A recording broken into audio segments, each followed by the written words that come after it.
Vendredi 1er février, 2 galeries du quartier de l'Étoile ont verni ensemble leurs nouvelles expositions. Des peintures monochromes aux artistes de l'École de Paris, la diversité était au rendez-vous dans les bâtiments du Port-Franc. Le studio Sandra Recio présente les monochromes de l'artiste cubaine Yaima Carazana. Ces peintures découlent d'un précédent travail autour du vernis à ongles. S'inspirant des vidéos postées par des jeunes filles sur YouTube, l'artiste avait réalisé des tutoriels expliquant comment reproduire une œuvre artistique sur un ongle, une manière de créer des liens entre culture populaire et élitiste.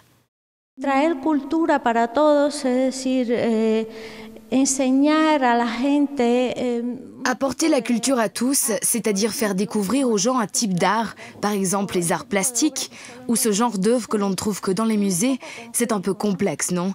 Alors il m'a semblé qu'à travers ces vidéos de YouTube, je pourrais amener l'art que l'on trouve dans les musées aux gens. El arte que puedes encontrar en los museos a la gente, ¿no?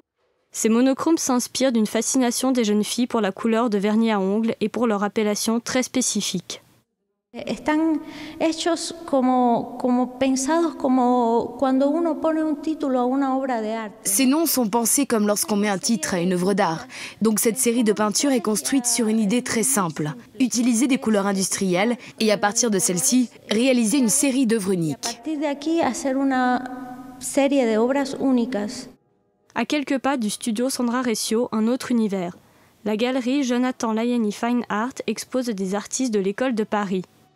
Il y a une première école de Paris, ou l'école de Paris, toute simple, qui est avant, jusqu'à la Première Guerre mondiale.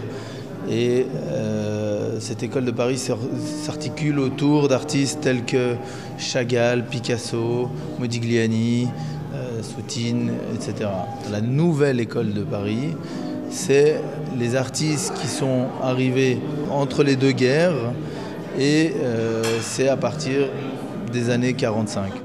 Les peintres exposés appartiennent aux deux périodes de ce mouvement artistique.